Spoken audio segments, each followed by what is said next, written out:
ঐ ল'ৰা তই ইয়াত কি কৰি আছ আজি স্কুল নাই নেকি আছে কিন্তু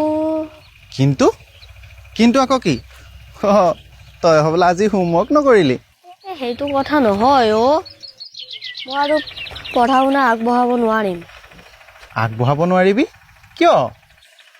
মই দেউতাক কামত সহায় কৰিব লাগিব তেওঁ আৰু মোক পঢ়াব নোৱাৰে ঐ ভগৱান ইমান অকমানি মুহূৰ্তত তই ইমান ডাঙৰ চিন্তা লৈ বহি আছ বাৰু দেচোন মই তোৰ লগতে বহোঁ আচ্ছা তই মোক এটা কথা কচোন তই বাৰু চৰকাৰৰ নতুন জলপানী আঁচনিখনৰ বিষয়ে কিবা জাননে নাইতো কিনো এখন বুজাই কওকচোন তই বুজি পাবি জানো হে পাম ঠিক আছে শুন তেতিয়াহ'লে ৰ'ব মই বহীত লিখি লওঁ তেন্তে শুন এই আঁচনিখনৰ জৰিয়তে চৰকাৰে দশম শ্ৰেণী বা তাৰ তলৰ ছাত্ৰ ছাত্ৰীসকলক প্ৰি মেট্ৰিক স্কলাৰশ্বিপ দিয়াৰ ব্যৱস্থা কৰিছে ইয়াৰোপৰি একাদশ শ্ৰেণী বা তাৰ ওপৰৰ ছাত্ৰ ছাত্ৰীসকলৰ বাবে চৰকাৰে পোষ্ট মেট্ৰিক স্কলাৰশ্বিপৰো ব্যৱস্থা কৰিছে এই আঁচনিখনৰ বাবে মই কেনেকৈ আবেদন কৰিব পাৰিম তাৰ বাবে তই www.scholarship.gov.in এই ৱেবছাইটটোত গৈ সকলোখিনি কথা ভালদৰে জানি ল'ব পাৰিবি তোক কিছুমান নথি পত্ৰৰ প্ৰয়োজন হ'ব সেইসমূহ হ'ব তোৰ শেহতীয়া পৰীক্ষাৰ মাৰ্কশ্বিট পাছ চাৰ্টিফিকেট নামভৰ্তিৰ ৰচিদ আদি ঘৰৰ বছৰি আয়ৰ প্ৰমাণপত্ৰ জাতিগত প্ৰমাণপত্ৰ বেংকৰ সঠিক তথ্যৰ লগতে IFSC নম্বৰ আধাৰ নম্বৰ অথবা বিদ্যালয়ৰ পৰা বৈধতাৰ প্ৰমাণপত্ৰ ভোটৰ পৰিচয় পত্ৰ স্থায়ী বাসিন্দাৰ প্ৰমাণপত্ৰ বৰ্তমান পঢ়ি থকা বিদ্যালয়ৰ প্ৰমাণপত্ৰ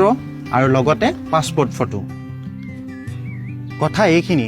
তই কিবা বুজি পালিনে ভালেখিনিয়ে বুজিলো বাৰু চাওঁ দেচোন বহীখন বাহ তই দেখোন ভালেখিনিয়ে লিখি পেলালি মই এতিয়া মা দেউতাক যাই কথাষাৰ কমগৈ হয় নেকি ঠিক আছে ব'ল ময়ো তোক তেতিয়াহ'লে যিমান পাৰোঁ সহায় কৰি দিম ব'ল আপোনালোকে আটাইয়ে জানে যে শিক্ষা হৈছে এখন সমাজৰ মূল ভিত্তি আৰু আমাৰ WPTBC ডিপাৰ্টমেণ্টে নিৰন্তৰভাৱে আমি প্ৰচেষ্টা কৰিছোঁ যাতে ছাত্ৰ সমাজক তেওঁলোকৰ সময় উপযোগী যিখিনি সা সুবিধা সেইখিনি যাতে তেওঁলোকক আমি পাৰ্যমানে সহায় কৰিব পাৰোঁ ভাৰত চৰকাৰৰ লগত সমন্বয় ৰাখি অসম চৰকাৰেও প্ৰি মেট্ৰিক আৰু পোষ্ট মেট্ৰিক স্কলাৰশ্বিপৰ ব্যৱস্থা ST OBC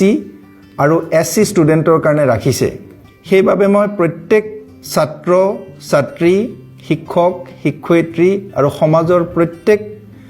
বৰ্গৰ ব্যক্তিকে